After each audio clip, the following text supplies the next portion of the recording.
Alors, l'activité que je vous ai proposée vous permet de travailler sur la notation scientifique d'un nombre décimal. Donc, dans la première partie, on vous demandait d'écrire en fait les nombres que vous aviez ici sous la forme d'une écriture décimale. Donc là, à chaque fois, en fait, on avait un nombre multiplié par une puissance de 10.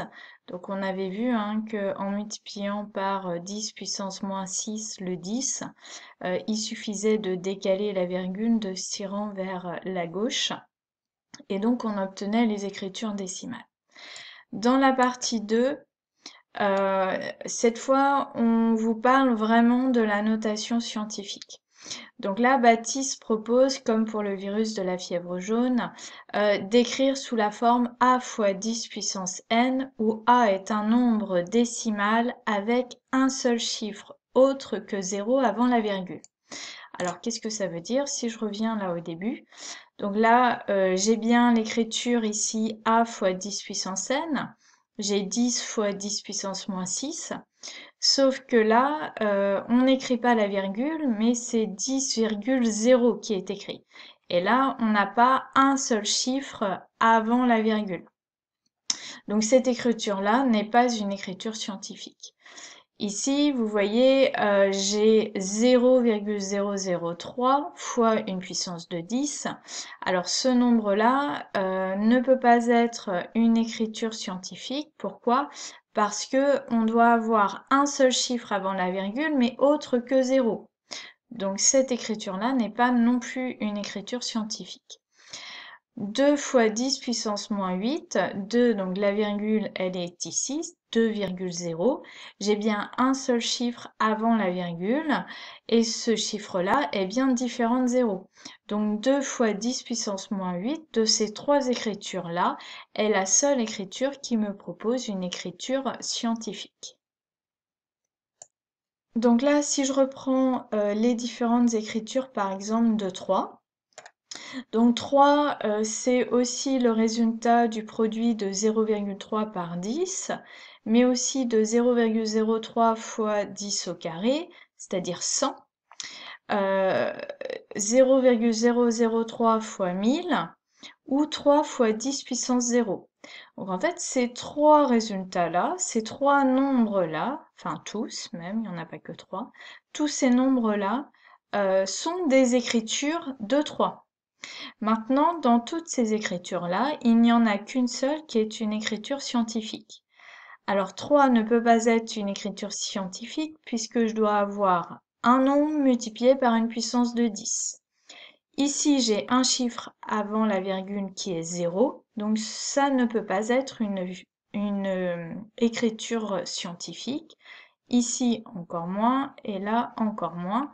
Donc 3, c'est aussi le produit de 3 par 1. Donc 3 fois 10 puissance 0, c'est la seule écriture scientifique possible. Donc là, si je reprends le petit 2 de notre activité, on vous demande d'expliquer pourquoi est-ce que la notation scientifique de la longueur de la bactérie de la salmonelle est 3 fois 10 puissance moins 6. Alors, je reviens sur l'écriture en tout cas que l'on avait de la longueur de la bactérie de la salmonelle. Donc voilà, la longueur que l'on vous donne, c'est 0,003 fois 1 millième. Donc si je multiplie 0,003 par 0,001, j'obtiens ce nombre-là. Donc ici, en fait, pour pouvoir l'écrire avec une puissance de 10, plutôt que d'écrire 0,0000003, je vais écrire 3 multiplié par ce nombre-là.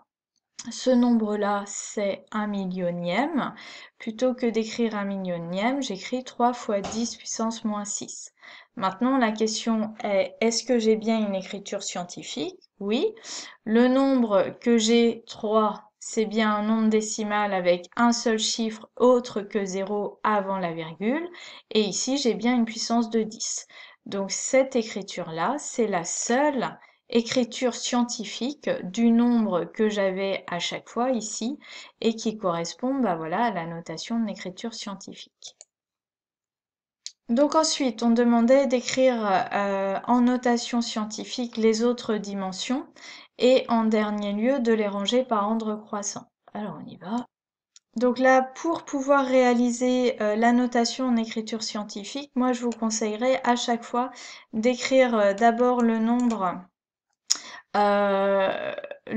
que l'on donne ici, ensuite de réaliser vos calculs, de mettre le nombre entier ou un nombre décimal avec un seul chiffre autre que 0 ici devant la multiplication et ensuite multiplier par une puissance de 10.